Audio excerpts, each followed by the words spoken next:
হে রাসূল তোমাকে ভুলে আমি কেমন করে, হে রাসূল তোমাকে ভুলে আমি কেমন করে। খেয়ে না খেয়ে দিন প্রচারের কাজে নিজেকে দিয়েছিলে বিলিয়ে, খেয়ে না খেয়ে দিন প্রচারের কাজে নিজেকে দিয়েছিলে বিলিয়ে। তায়েফের কাফিরেরা চিহ্ন না সে আলো, দুষ্ট ছেলেদের পিছু দিল লেলিয়ে। পাথরের আঘাতে ক্ষত বিক্ষত হয়ে, পাথরের আঘাতে ক্ষত বিক্ষত হয়ে সারা শরীর থেকে রক্ত ঝরে। হে রাসূল তোমাকে ভুলে আমি কেমন করে, হে রাসূল তোমাকে ভুলি আমি কেমন করে। বালাগাল উলা বিকামালিহি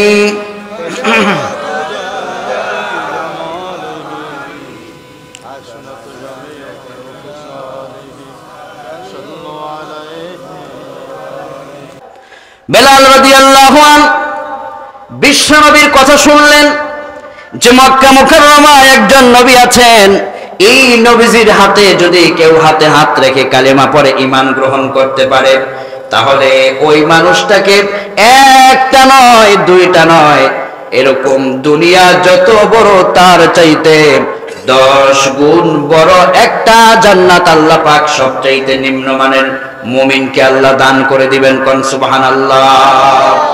বেলাল রাদিয়াল্লাহু আনহু যখন শুনলেন ঈমানের জন্য একজন মানুষকে দুনিয়া থেকে বড় জান্নাত দেওয়া হবে, বেলালের হৃদয়ের মধ্যে প্রশ্ন জাগলো, তাহলে আমি ওই ঈমান আনতে চাই, আমার মধ্যে ওই ঈমান থাকা লাগবে।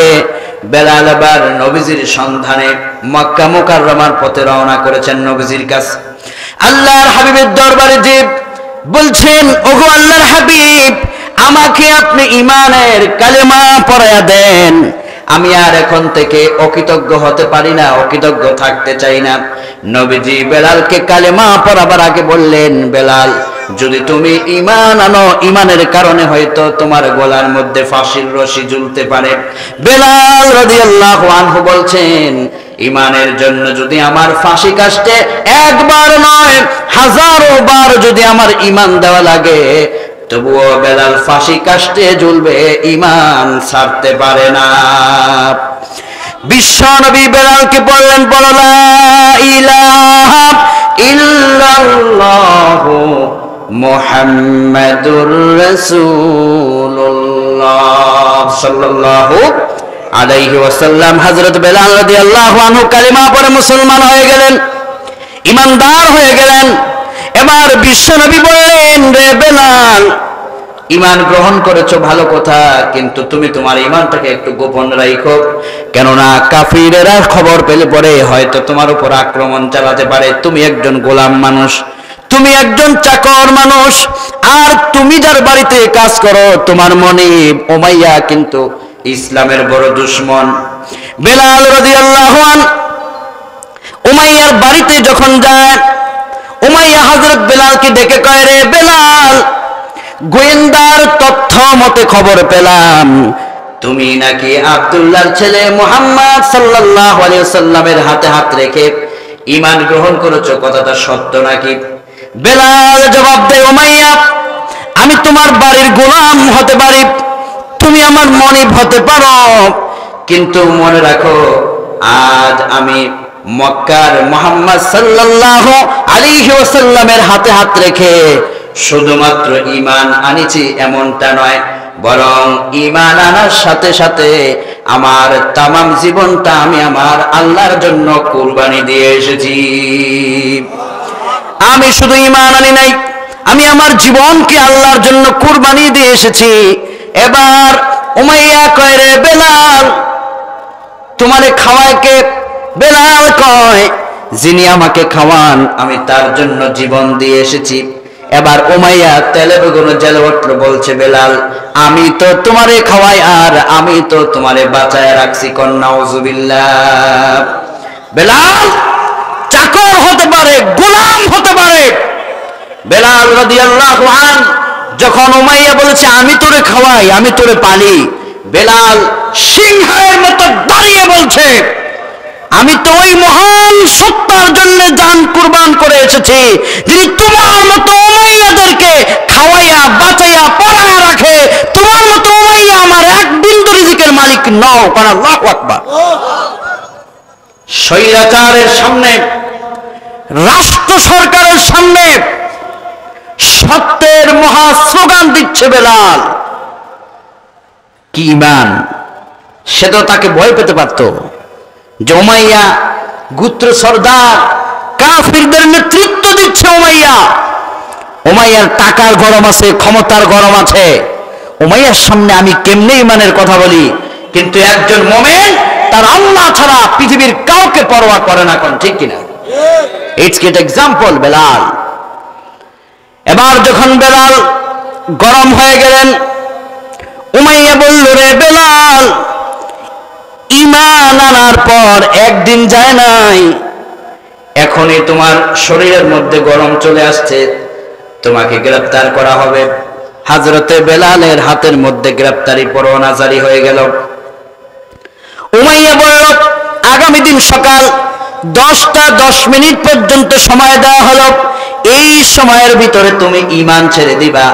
যদি ঈমান না ছাড়ো তাহলে তোমার উপর নির্যাতন শাস্তি আরো বাড়িয়ে দেওয়া হবে।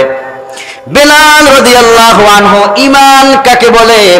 বেলাল সকাল 10টা 10 মিনিট এসে গেল, উমাইয়ার প্রতিনিধি তার কাছে নেমে আসলো। রে বেলাল, সিদ্ধান্ত কি তোমার? বেলাল রাদিয়াল্লাহু আনহু বললেন যে বেলাল একবার এই মুখ দিয়া আল্লাহ পাকের প্রতি ঈমান এনেছে, এই বেলালের সিদ্ধান্ত পরিবর্তিত নয়। বেলাল তার সিদ্ধান্তে অনড় আছে। বেলাল তার আল্লাহর উপরে ঈমান ছাড়তে পারে না। আল্লাহু আকবার। এবার কি হলো? মরুভূমির উত্তপ্ত বালির উপর বেলাল রাদিয়াল্লাহু আনহুকে নিয়ে যাওয়া হলো, জামা খুলে ফেলা হলো। আহা, খালি গা, উত্তপ্ত বালির উপর তাকে শোয়া দেওয়া হলো। উত্তপ্ত বালির উপরে শোয়া বেলাল রাদিয়াল্লাহু আনহুর বুকের উপরে আগুনের টুকরাগুলোকে ফেলে দেওয়া হলো। সেই আগুনের স্ফুলিঙ্গ বেলাল রাদিয়াল্লাহু আনহুর দেহকে পুড়ে ছাই করে দিচ্ছে, আর দেহ থেকে রক্তগুলো বয়ে বয়ে পড়ে যাচ্ছে। উমাইয়া কয় রে বেলাল, এই যে রক্তগুলো তোমার পড়ে যাচ্ছে, তোমার কি তোমার রক্তের জন্য একটু মায়া হয় না? ঈমান ছেড়ে দাও তো তোমাকে নির্যাতন থেকে এখনই বাঁচিয়ে দেওয়া হবে। বেলাল রক্তের দিকে তাকাইয়া উমাইয়ার প্রতি ইশারা করে কয় রে বেলাল, তামাম দুনিয়া পরিমাণ, সমুদ্র পরিমাণ রক্ত যদি বেলালের দেহ থেকে দেওয়া লাগে, বেলাল সমুদ্র পরিমাণ রক্ত দিতে রাজি আছে। তবুও বেলাল ঈমানের আন্দোলন থেকে বিন্দু পরিমাণ সরে দাঁড়াতে পারে না। এই হচ্ছে ঈমান। এবার উমাইয়া ইবনে খালাফ তেলে বেগুনে জ্বলে উঠে নির্যাতনের মাত্রা বাড়াবার জন্য তাকে হুঙ্কার দিচ্ছে, ভয় দেখাচ্ছে, মানে একটু পর তোমার ফাঁসি হবে, একটু পর তোমার গলা দ্বিখণ্ডিত হবে, বেলাল ছেড়ে দাও। বেলাল রাদিয়াল্লাহু আনহুকে বলা হলো জাবালে আবি কুবাইস পাহাড়টা তুমি চিনো নাকি? মক্কা শরীফে যারা গিয়েছেন, মসজিদে আবি বকর নামে মসজিদ আছে, আপনারা দেখবেন। আর জাবালে আবি কুবাইস সেখানে দাঁড়িয়ে আছে, আপনারা দেখবেন। জাবালে আবি কুবাইস মনে হচ্ছে যেন বিশাল এক আকাশচুম্বী পাহাড়। কাফেররা কয় রে বেলাল, তুমি একজন চাকর মানুষ, গোলাম মানুষ, তোমার তো তেমন টাকা পয়সা কোনো কিছু নাই, বাড়ি নাই, সম্পদ নাই, নিজের ঘরে যে একটু ঘুমাবা একটা ভালো বিছানা তোমার নাই। ও বেলাল, জাবালে আবি কুবাইস বিশাল বড় পাহাড় সম পরিমাণ, স্বর্ণ তোমার পায়ের মধ্যে ফেলে দেওয়া হবে। বেলাল, তুমি স্বর্ণ চাও নাকি তুমি ঈমান চাও? ঈমান ছেড়ে দিলে তোমাকে স্বর্ণের পাহাড় দেওয়া হবে। বেলাল রাদিয়াল্লাহু আনহু বলেন, আমি গরিব হতে পারি, আমি মুসলমান, আমি ঈমান এনেছি, আমার অর্থ না থাকতে পারে, আমার থাকার জন্য একটা ভালো বাড়ি নাও থাকতে পারে, আমার ঘুমাবার জন্য একটা ভালো বিছানা না থাকতে পারে, কিন্তু উমাইয়া তোমরা শুনে নাও, আমার কাছে যেই শক্তিমান, যেই সর্বশক্তিমান আল্লাহর ঈমান রয়েছে, এই ঈমানকে যদি এক পাল্লায় দেওয়া হয়, তোমাদের পাহাড় পরিমাণ স্বর্ণ যদি অপর পাল্লায় দেওয়া হয়, আমার বিন্দু পরিমাণ ঈমানের মূল্য স্বর্ণের চাইতে বেশি ভারী হয়ে যাবে। তুমি স্বর্ণ দিয়া আমাকে লোভ দেখাবার কোনো প্রয়োজন নাই, আমি আমার ঈমানকে ছাড়ছি না। বেলাল রাদিয়াল্লাহু আনহু এরকম নির্যাতনের শিকার হলেন, কষ্ট ভোগ করলেন। রে তরুণ যুবকেরা, তোমাদের মতো বেলাল যদি ইসলামের জন্য এত কষ্ট স্বীকার করতে পারে, শাহজালাল রহমাতুল্লাহ যদি তোমার সিলেট ভূখণ্ডে এসে আল্লাহু আকবারের তাকবীর দিয়া গৌর গোবিন্দের সাম্রাজ্যকে তছনছ করে দিতে পারে, তুমিও তো সেই শাহজালালের সন্তান। শাহজালাল নাই, কিন্তু তার তরবারি আজও সিলেটের বুকে আছে। ওই তরবারি তোমাকে মেসেজ দিয়ে গিয়েছে, যদি আবারও প্রয়োজন হয়, গৌর গোবিন্দের মতো যদি ঈমান বিদ্বেষী কেউ দাঁড়িয়ে যায়, তাহলে তোমরা শাহজালালের তরবারি হাতে নিয়ে সামনে এগিয়ে যাবে। প্রয়োজনে তোমাদের হাত ধরে আবারও বাংলার মাটিতে কোরআনের পতাকা উড়বে। এটা তোমাদের উপর দায়িত্ব। তোমরা শাহজালালের সন্তান। ও সিলেটবাসী, ও সিলেটের তরুণ যুবকেরা, তোমরা ধন্য, তোমরা শাহজালালকে পেয়েছো। তোমাদের আইডল, তোমাদের লিডার শাহজালাল রহমাতুল্লাহ আলাইহি। তার থেকে শিক্ষা নাও। বাতিলের সামনে যদি মাথা নত করতেন, তাহলে সুরমা নদী পার হওয়ার কোনো দরকার ছিল না। ওপারে তার জন্য নারী, বাড়ি, অর্থ সব দেওয়া হতো। কিন্তু তিনি বলেছেন, আমি দায়িত্ব নিয়ে এসেছি, এখানে আল্লাহর হুকুমত প্রতিষ্ঠা হবে, এখানে আল্লাহু আকবারের মিনার তৈরি হবে। সুরমা নদীর স্টিমার, লঞ্চ, নৌকা সব বন্ধ, কিন্তু আল্লাহর ওলি তার বিছানা বিছাইয়া সেখানে জাহাজের মতো পেরিয়ে ওপারে গিয়ে গৌর গোবিন্দের ক্ষমতার মসনদকে কাঁপিয়ে দিয়ে আল্লাহর কলেমার পতাকা উড্ডীন করেছে। এটাই হচ্ছে সেই সিলেট। সেই সিলেট থেকে আমি তরুণ যুবকদের কাছে মেসেজ দিয়ে যেতে চাই, আবার প্রয়োজন হতে হলে শাহজালালের তরবারি নিয়ে তোমরা জেগে উঠবে, যাতে করে বাতিলরা মাথা তারা দিয়ে দাঁড়াতে না পারে। কেননা তোমাদের কাছে ঈমান হচ্ছে সবচাইতে বড় হাতিয়ার। ঈমানের জন্য যদি শাহজালাল রহমাতুল্লাহ জীবন দিতে পারে, মুজাহাদা করতে পারে, তাহলে আমরা তো সেই শাহজালালের উত্তরসূরি। আমাদেরকেও ঈমানের জন্য লড়তে হবে রণাঙ্গনে, প্রয়োজনে। ইনশাআল্লাহ পড়েন। এই ঈমান যদি আপনার মজবুত হয়ে যায়, ঈমান যদি আপনার শক্তিশালী হয়ে যায়, আল্লাহর পক্ষ থেকে আপনার জন্য কতটুকুন সারপ্রাইজ আল্লাহ পাক কোরআনে ঘোষণা করেছেন। আল্লাহ রাব্বুল আলামিন বলেন, ওয়ালাউ আন্না আহলাল কুরা আমানু ওয়াত্তাকু লাফাতাহনা আলাইহিম বারাকাতিম মিনাস সামাই ওয়াল আরদ। ঈমানের সাথে আর তাকওয়ার নীতি যদি তোমাদের ভিতরে সেট হয়ে যায়, আল্লাহ রাব্বুল আলামিন বললেন, জমিনের যত রহমতের দরওয়াজা আছে তোমাদের জন্য খুলে দেওয়া হবে, আর তোমাদের উপরের আসমানের কোটি কোটি রহমতের দরওয়াজা তোমাদের জন্য উন্মুক্ত করে দেওয়া হবে। আল্লাহ পাক আরো বললেন, ওয়াল্লাযীনা আমানু ওয়া আমিলুস সালিহাতি ওয়া আমানু বিমা নুযিলা আলা মুহাম্মাদ ওয়া হুয়াল হাক্কু মির রাব্বিহিম। ও মুমিনেরা, যারা তোমরা ঈমান এনেছো এবং যারা তোমরা নেক কাজ করো, মসজিদে যাও, সালাত পড়ো, কাবায় যাও, জিয়ারত করো, ও মুমিনেরা, বিমা নুজিলা আলা মুহাম্মদ, ইরশাদ হচ্ছে, আদেশ জারি হচ্ছে মুহাম্মদ সাল্লাল্লাহু আলাইহি ওয়াসাল্লামের উপর অবতীর্ণ যে কোরআন, এটাকে তোমরা মহাসত্যের মহাসনদ মানতে হবে। আর এই মহাসত্যের মহাসনদকে ঘরের মধ্যে গিলাপ বেঁধে রাখলেই হবে না, এই কোরআনকে তোমাদেরকে সর্বোচ্চ জায়গায় পাঠাতে হবে। কোরআন গোটা দুনিয়ার নেতৃত্ব দিতে এসেছে।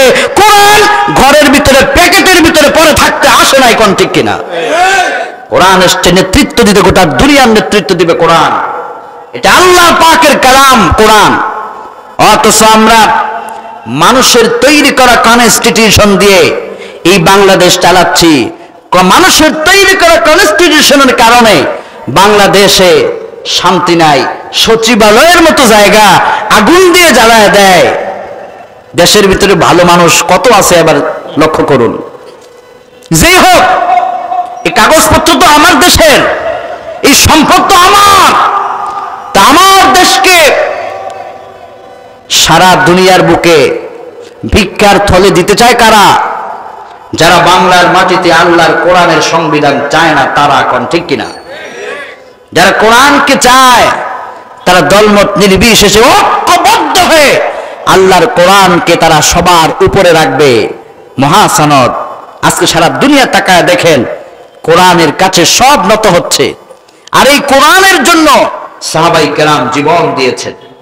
এই ঈমানের রণাঙ্গনে তোমাদের মতো তরুণ এক যুবক, তার নাম সাদ আস-সালামি। বলেন কি নাম? সাদ, এক শব্দে সাদ। হযরতে সাদ এমন একজন তরুণ, বিশ্ব নবীর দরবারে সাদ এসে কান্না করতেছেন। ঈমানের জন্য ত্যাগ কাকে বলে? রে শাহজালালের সৈনিকেরা, সিলেটের পুণ্যভূমির পবিত্র হৃদয়ের পবিত্র তাওহীদ জনতা, হযরতে সাদ আস-সালামি বিশ্ব নবীজির পবিত্র কদম মোবারকে আসলেন, সালাম দিয়ে বললেন, নবীজি বলুন, আমি কি মরার পরে আল্লাহর জান্নাতে ঢুকতে পারবো না? আমি কি জান্নাত পাবো না ইয়া রাসূলুল্লাহ, ইয়া হাবিবাল্লাহ? বিশ্ব নবী বললেন, সাদ রে, জান্নাত তুমি কেন পাবে না? তুমি কি ঈমান আনো নাই? সাদ বলছেন, হুজুর, আমি আপনার পবিত্র দরবারে বসার 8 মাস আগে আমি কালিমা পড়ে ঈমান গ্রহণ করে ফেলেছি। নবীজি বললেন, সাদ, ঈমান যখন তুমি গ্রহণ করেছো আর আমাকে দেখে দেখে তুমি আমল করো, তাহলে তুমি জান্নাত নিয়ে কেন প্রশ্ন করছো, জান্নাতের বিষয় নিয়ে? সাদ বলছেন, ইয়া রাসূলুল্লাহ, ইয়া হাবিবাল্লাহ, এই জন্য আমি প্রশ্ন করছি যে আমি আল্লাহ পাকের দয়ায় আল্লাহর ফরজগুলোকে আমি আর কখনো ছাড়ি নাই ঈমান গ্রহণের পর থেকে। নবীজি, আপনার সুন্নতগুলোকে কোনো আমি ছাড়ি নাই। আপনার সুন্নতগুলোকে আমি এত সম্মান দিয়ে মান্য করি, কিন্তু আমার দুর্ভাগ্যের বিষয় হলো আপনার সমস্ত সুন্নত আমি মেনেছি, কিন্তু বিয়ের একটা সুন্নত আজ পর্যন্ত আমি পালন করতে পারি নাই। ইয়া রাসূলুল্লাহ, ইয়া হাবিবাল্লাহ, আমার মনের ভিতরে একটা প্রশ্ন জাগলো, যদি আমার মরণ হয়ে যায় এই সুন্নতটা আদায় না করে, তাহলে আমি তো কমপ্লিট আমার নবীজির সুন্নতকে মানতে পারলাম না। না জানি এই কারণে আল্লাহ আমার জাহান্নামের আগুনে দেয়, ভয় হচ্ছে। আল্লাহু আকবার। একটা সুন্নত হযরতে সাদের ছুটে যাওয়ার কারণে সাদের হৃদয়ে এত কষ্ট, এত যন্ত্রণা, পরকালের এত ভয়। আমরা সুন্নত নয়, কত ফরজ হুকুম আমরা ছেড়ে দেই। ফজর চলে যায়, যোহর চলে যায়, আসর চলে যায়, সপ্তাহ চলে যায়, ফরজ সালাত পড়ে না এমন মুসলমান আছে না নাই? হৃদয়ে কোনো প্রশ্ন নাই, কষ্ট নাই। আহারে মুসলমান। আর সাদ তরুণ, মাত্র বিয়ের সুন্নত পালন করতে পারে নাই, তার মনের মধ্যে এই একটা চিন্তা, হাহারে এর আগে যদি আমি মারা যাই তো এই সুন্নত তো আমি পালন করতে পারলাম না, না জানি আল্লাহর কাছে আমি প্রশ্নের সম্মুখীন হই, কি জবাব দিব আমি? বিশ্বনবী বললেন, সাদ, তোমার তো বিয়ের বয়স হয়েছে, তো তুমি কাউকে পছন্দ করো এমন আছে নাকি? সাদ রাদিয়াল্লাহু আনহু বললেন, ইয়া রাসূলুল্লাহ, ইয়া হাবিবাল্লাহ, না আমি কাউকে পছন্দ করি নাই, তবে এই মদিনার ভিতরে ঘুরে ঘুরে আমি অনেক বিয়ের প্রস্তাব দিয়েছি, আমার প্রস্তাব কেউ মানে না। আমার চেহারার দিকে তাকালে কোনো পিতা তার সন্তান তার কন্যাকে আমার কাছে দেয় না, কেননা আমার চেহারা কালো, আমার চেহারাটা খুব কালো, এজন্য পিতারা কন্যা দিতে চায় না ইয়া রাসূলুল্লাহ, তাই আমি বিয়েও করতে পারছি না। বিশ্ব নবী কত দয়ালু নবী ছিলেন, হৃদয় তার কত বড় ছিল। রহমতের নবী বললেন, রে সাদ, তুমি চিন্তা করো না, তোমার বিয়ের সব কর্মকাণ্ড আমি নবীজি নিজ হাতে ব্যবস্থা করে দেব। সাদ রাদিয়াল্লাহু আনহুকে আল্লাহর হাবিব বললেন, রে সাদ, মদিনার ভিতরে একজন গোত্র সরদার আছে, আমার সাহাবী, ওর নাম হচ্ছে আমর ইবনে ওয়াহাব আল কারশি রাদিয়াল্লাহু আনহু, ফকিহ আবুল্লাহ সামারকান্দি, তিনি লিখছেন, সাদকে বলা হলো, তুমি আমার সাহাবী আমর ইবনে ওয়াহাব আল কারশির বাড়িতে যাবা, এই মদিনায় সবচেয়ে একজন সুন্দরী রমণী আল্লাহ পাক তার ঘরে দান করেছেন, সুতরাং আমি নিজে লিখে দিচ্ছি যে ওই মেয়ের জন্য তোমার প্রস্তাব তুমি নিয়ে যাও, বলবা যে নবীজি এই প্রস্তাবের পক্ষে সমর্থন জানিয়েছেন। হযরত সাদ নবীজির পক্ষ থেকে প্রস্তাবনা নিয়ে মনের আনন্দে আমর ইবনে ওয়াহাব আল কারশির বাড়ির দিকে যায়, আর মদিনার সবচাইতে সুন্দরী রমণীটা তার ঘরের তার প্রিয়তমা হবে, স্ত্রী হবে। সাদের মনের ভিতরে কত আনন্দ। সাদ যখন আমর ইবনে ওয়াহাব আল কারশির বাড়িতে গেল, দরজা নক করে যখন সালাম দিলেন, দরজা খোলা হলো। এবার সাদ বললেন, আমি রাহমাতুল লিল আলামিন নবীজির পক্ষ থেকে বার্তা নিয়ে এসেছি। আমার বার্তা হলো, আপনার ঘরে একটা সুন্দরী আপনার মেয়ে আছে, এই মেয়ের বিয়ের ব্যাপারে নবীজি প্রস্তাব পাঠিয়েছে, আর সেই প্রস্তাবের বর হলাম আমি নিজেই। এবার মেয়ের বাবা সাদের চেহারার দিকে তাকায় আর দূর থেকে মেয়ের কথা ভাবে। একটু পরে মেয়ের বাবা কয়, তোমার চেহারার দিকে তুমি দেখছো নাকি একবার? তোমার এই চেহারার সঙ্গে আমার মেয়ের তো কোনো মিল নাই, সুতরাং তুমি চলে যাও, এই বিয়ের প্রস্তাবের পক্ষে আমার সমর্থন নাই। সাদ বেচারা মানুষ, মনের ভিতরে বড় কষ্ট নিয়ে নবীজির দরবারের দিকে দৌড় আরম্ভ করলেন। ইতিমধ্যেই ওই ঘরের ভিতরে ওই মদিনার সবচেয়ে সুন্দরী নারীটা তার পিতাকে ডেকে বললেন, ওগো পিতা, কে এসেছিলেন আর কাকে আপনি তাড়িয়ে দিলেন? এবার পিতা বলছেন, মা রে, তোমার তো বয়স হয়েছে, আমি পাত্র খুঁজছিলাম, নবীজির কাছেও বলেছিলাম, এই জন্য হয়তো নবীজি একজনের পক্ষ থেকে প্রস্তাব রেখেছেন, কিন্তু ছেলেটার চেহারাটা খুব কুৎসিত কালো বলে আমি তাকে ফিরিয়ে দিয়েছি। নারীদের ঈমান কাকে বলে? এবার ওই নারী মেয়েটা বসার থেকে দাঁড়ায় পিতার সামনে কয়, ইয়া আবাতা আন-নাজাত আন-নাজাত আন-নাজাত, হে আমার পিতা, কেমনে পারলেন আপনি রহমাতুল লিল আলামিন নবীজির, আল্লাহর বন্ধু নবীজির পক্ষ থেকে পাঠানো প্রস্তাবকে আপনি ফিরায় দিতে? আপনি তো প্রস্তাবকে ফিরায় দেন নাই, বরং এই প্রস্তাব ফিরায় দিয়া জাহান্নামটা আপনার জন্য নির্ধারিত করে রেখেছেন, আর জান্নাত থেকে আপনার নামটাকে মুছে ফেলে দিয়েছেন। ও আমার পিতা, কেমনে আপনি পারলেন নবীজির পক্ষ থেকে বর এসছে। সারা দুনিয়ার সমস্ত জামাই যদি এক পাল্লায় রাখা হয়, সারা দুনিয়ার সমস্ত স্বামী যদি এক পাল্লায় রাখা হয়, আর রসুলের পক্ষ থেকে ওই বর যদি অপর পাল্লায় রাখা হয়, নবীজির সম্মানে ওই বর কালো হতে পারে, কিন্তু ওই বরের মর্যাদা তাম দুনিয়া থেকে আমার কাছে বেশি ভারী হয়ে যাবে।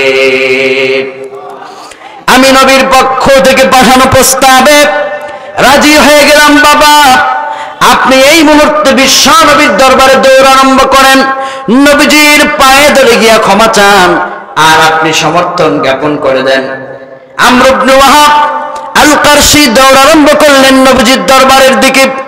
বিশ্ব নবীর সামনে গিয়া নবীজির কাছে ক্ষমা চাইলেন, আর বললেন, ইয়া রাসূলুল্লাহ, এই বিয়ের প্রস্তাবে আমার মেয়েটা রাজি হয়েছে, আপনি যখন মনে চায় বিয়ে শুরু করে দিতে পারেন। কোন সুবহানাল্লাহ।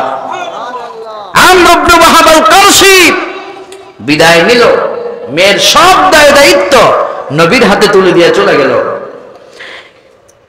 হযরত রাসূল পাক সাল্লাল্লাহু আলাইহি ওয়াসাল্লাম এই সাদকে কয়, রে সাদ, তোমার বিয়েটা আমি আগামী দিন আমি রহমতের নবী নিজে তোমার বিয়েটা পড়ায় দেব। কোন সুবহানাল্লাহ। সাদের সৌভাগ্য কত, সাদ কত সৌভাগ্যবান। নবীজি তাকে বললেন, তো তোমার যে বিয়ে করবা, মহারানা টাকা পয়সা তোমার কাছে আছে নাকি? মহারানা কি দিবা তুমি? সাদ কয়, ইয়া রাসূলুল্লাহ, আপনি জানেন আমি আপনার দরবারে থাকি, যা পাই তাই খেয়ে বেঁচে থাকি, দেওয়ার মতো আমার কাছে তেমন কিছু নাই। নবীজি তার বিভিন্ন সাহাবীদের পক্ষ থেকে তিনি মহারণা নির্ধারণ করে ব্যবস্থা করে দিলেন। অল্প কিছু আংশিক টাকা সাদকে আল্লাহর হাবিব দিয়ে বললেন, এগুলো নিয়ে তুমি মদিনার বাজার থেকে বাজার করো, আগামী দিন তোমার বিয়ের জন্য তুমি মার্কেট করো, তোমার প্রয়োজনীয় জিনিসগুলো তুমি ক্রয় করে নিও, আর তোমার মনের আনন্দে আল্লাহর শুকরিয়া করতে থাকো। নবীজি তাকে টাকা দিয়া আগামী দিন বিয়ের দিন তারিখ ধার্য হলো। ওই সাদের যুবক মদিনার বাজারের দিকে গেল। বাজারে গিয়া নিজের প্রিয়তমা স্ত্রী, তিনি তার আগামী দিন বিয়ে হবে, নবীজি তার বিয়ে পড়াবেন, ওই স্ত্রীর জন্য তিনি অনেকগুলো জিনিসপত্র পছন্দ করতে লাগলেন, নিজের জন্য পছন্দ করতে লাগলেন। হাদিসে এসেছে, কারীরুল আইন, এত সুন্দর সুন্দর জিনিসগুলোকে হযরত সাদ পছন্দ করতে লাগলেন। একবার চাইলে দ্বিতীয়বার সেখান থেকে চোখ ফিরাতে মনে চায় না, এত সুন্দর সুন্দর জিনিস পছন্দ করতে লাগলেন। কিন্তু একটু পরেই সাদ শুনতে পেলেন, জিনিসগুলোকে পছন্দ করার পরে পকেট থেকে টাকা দিবেন দোকানদারকে। এমন সময় সাদ পিছন দিক থেকে শুনতে পেলেন, আন-নাফির বিমানা তাফসীর, হাইয়া আলাল জিহাদ, জিহাদের ডাক নেমে আসলো। সাদ এবার বললেন, রে বার্তাবাহক, জিহাদের ডাক কে দিল? কয়, রাহমাতুল লিল আলামিন নবীজি দিয়েছেন। এবার সাদ আসমানের দিকে তাকায়া সাদ কয়, আল্লাহ, আগামী দিন রাহমাতুল লিল আলামিন নবীজি আমার বিয়ে পড়াবেন বলেছেন, কিন্তু আমি তো শুনতে পেলাম আমার নবীজি জিহাদের ময়দানে, যার প্রাণ প্রিয় নবীজি জিহাদের ময়দানে থাকে, ওই সাদ কিভাবে বিয়ের পিড়িতে বসার জন্য অপেক্ষা করতে পারে? ও আমার রব, ও আমার আল্লাহ, তোমাকে সাক্ষী রেখে আমি আমার বিয়ের সকল প্রস্তাবনা, সকল প্রস্তুতিকে আমি গুটিয়ে নিলাম, আর যে টাকা দিয়ে আমি বিয়ের সরঞ্জামাদি ক্রয় করতাম, এই টাকা দিয়ে আমি জিহাদের অস্ত্র ক্রয় করে আমি জিহাদের ময়দানে রওনা করলাম। আল্লাহ তুমি সাক্ষী, তোমার জন্য আজকে আমি এই ত্যাগটা করলাম। কোন সুবহানাল্লাহ। হযরত সাদ, যার বিয়ের পিড়িতে বসার কথা ছিল, বিয়ের পিড়িতে না বসে সাদ দৌড় আরম্ভ করেছেন জিহাদের ময়দানের দিকে। জিহাদের ময়দানে হযরত সাদ চলে গেলেন। অনেক কাফেরদেরকে খতম করে দিয়ে সাদ তিনিও শহীদের পেয়ালা বরণ করিলেন, শহীদ হয়ে গেলেন। যুদ্ধ যখন শেষ হয়ে গেল, সাহাবায়ে কেরাম আল্লাহর হাবিবের সামনে আসলেন আর বললেন, ওগো নবীজি, প্রেম কাকে বলে, ভালোবাসা কাকে বলে, ঈমান কাকে বলে, ঈমানের জন্য মানুষ এত জীবন কেমনে দিতে পারে? ইয়া রাসূলুল্লাহ, ইয়া রাসূলুল্লাহ, এই ছেলেটা বিয়ের জন্য মদিনার বাড়িতে বাড়িতে ঘুরলো, কেউ তার মেয়ে দিল না, আর আপনি নিজে তার বিয়ের দিন তারিখ ধার্য করে দিলেন, বিয়েটা আপনি পড়াবেন বলেছেন, কিন্তু সে আপনার ভালোবাসায়, আল্লাহর ভালোবাসায় জিহাদের ময়দানে চলে এসেছে, আজ সে শহীদ হয়ে গেছে। আল্লাহর হাবিব সাদের মৃত্যুর খবর শোনার পরে তার পবিত্র নবুয়তের চেহারা মোবারক একটু মলিন করলেন, সাথে সাথে রহমতের নবীজি একটু মুস্কি হাসলেন। এরপরে আল্লাহর হাবিবের চেহারা মোবারকটাকে এক জায়গা থেকে আরেক জায়গায় ঠাস করে দূরে সরিয়ে নিলেন। একই নবীজির পবিত্র চেহারা মোবারকে তিনটা অবস্থান পরিলক্ষিত হলো। সাহাবায়ে কেরাম অবাক হয়ে কাঁদ, ইয়া রাসূলুল্লাহ, ইয়া হাবিবাল্লাহ, আপনাকে এক জায়গার ভিতরে তিন অবস্থান দেখলাম। আপনি সাদের মৃত্যুর খবর পাওয়ার পরে মন খারাপ করলেন, বুঝলাম, কিন্তু মানুষ মন খারাপ করার সাথে সাথে তো হাসে না, কেন হেসছেন? নিশ্চয়ই এখানে কোনো কারণ থাকতে পারে। এরপরে আবার আপনার পবিত্র মুখ মোবারক আমাদের থেকে আপনি সরায় নিয়েছেন। নবীজি বললেন, যে আমার সাহাবীরা, এই সাদ আল্লাহর জন্য যে ত্যাগ করেছে, ঈমানের জন্য যে রণাঙ্গনের পরীক্ষায় অংশগ্রহণ করেছে, সাদ আমার জন্য, আল্লাহর জন্য যা করেছে, সাদের জন্য আমার মায়া হয়েছে। মরার পরে তো তার মৃত্যুর খবর শুনে আমার মনটা খারাপ হয়ে গেছে, কিন্তু সাথে সাথে আমি কেন হাসলাম? আমার অতটুকুন মন খারাপটা আল্লাহ রাব্বুল আলামিন সহ্য করেন নাই। আল্লাহ পাক ওহী করে আমারে একটা সুসংবাদ দিয়েছেন সাদের ব্যাপারে।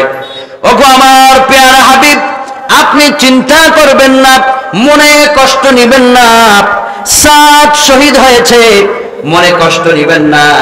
ওগো আমার প্রাণ প্রিয় নবীজি, শুনুন, এই সাদের বিয়েটা দুনিয়ায় হওয়ার কথা ছিল, হয় নাই। আমি আল্লাহ পাক সাদের বিয়েটা জান্নাতের ভিতরে ব্যবস্থা করে দেব। ওগো ইয়া রাসূলুল্লাহ, চিন্তা করবেন না। তাই নবীজি একটুকুন খুশি হলেন। এরপরে বিশ্ব নবী বললেন, আমি আমার চেহারাটাকে কেন ফিরিয়ে দিলাম তোমরা কি জানো নাকি? কেননা সাদের মৃত্যুতে আল্লাহ পাক এতটা খুশি হয়েছেন, আসমান থেকে হুরেরা দৌড়ে দৌড়ে আসছিল তাকে ইস্তেকবাল করার জন্য। আর ওই হুরদের সামনের কাপড়টুকুন বাতাসের কারণে সরে যাচ্ছিল। আমি রহমতের নবীজি হুরদের চেহারার দিকে না তাকায় লজ্জায় আমার চেহারা অন্যদিকে ফিরিয়ে নিয়েছি। কোন সুবহানাল্লাহ। এই সাদ আল্লাহর জন্য যেই ত্যাগ করেছে, ইসলামের জন্য যেই ত্যাগ করেছে, এই রকমের ত্যাগ যারা করবে তাদের নাম মুমিনের খাতায় লিখে দিবেন যিনি, তিনি কে? এই সাদের মতো যুবক, ও সিলেটের যুবকেরা তোমরা হও, তোমাদের হাত ধরে রাসূলের আদর্শের প্রতিষ্ঠা হোক, বাংলার মাটি এগিয়ে যাক, গোটা দুনিয়া বাংলাকে সালাম জানাক। একটাই মাত্র আমাদের সম্পদ, আমাদের কোরআন, আমাদের ইসলাম, আমাদের প্রাণ প্রিয় নবী। সুবহানাল্লাহ পড়েন। তো যাই হোক আমার ভাইয়েরা, ইমানদার মুমিন বান্দাদের 5 যে গুণ বলেছিলাম, তার 1 নম্বর গুণ হবে তারা দুনিয়ার সব ছেড়ে দিবে, কিন্তু ঈমান তারা ছাড়বে না। পারবো তো ইনশাআল্লাহ? সবাই পারবো তো ইনশাআল্লাহ? 2 নম্বরে তারা ওয়ায়ুকিমুনাস সালাত, তারা ঈমানও ছাড়বে না, 2 নম্বরে তারা নামাজও ছাড়বে না। ইনশাআল্লাহ পড়েন। যারা নামাজ ছেড়ে দেয়, আমি অনুরোধ করে যাই আপনাদের মহামান্য খতিব সাহেবকে সামনে রেখে, মনে করবেন না যে শুধু ইমাম সাহেবের দায়িত্ব 5 ওয়াক্ত সালাতের ইমামতি করা, আপনারও দায়িত্ব ইমামের পিছনে গিয়ে জামাতে সালাতটা আদায় করা। আপনি এ থেকে অনেকে সালাত থেকে দূরে আছে। আমি যদি জিজ্ঞেস করি আজকে সালাতুল ফজর কার কার হয় নাই, হাত তোলেন। অনেকে লজ্জায় হাত তুলতে পারবেন না, কেননা মানুষ দেখবে, কি মনে করবে। মানুষকে যদি এতটাই ভয় পাই, তাহলে আল্লাহ পাককে আমার কতটা বেশি ভয় করা দরকার। বলা ঠিক কিনা? 2 রাকাত নামাজ যদি কেউ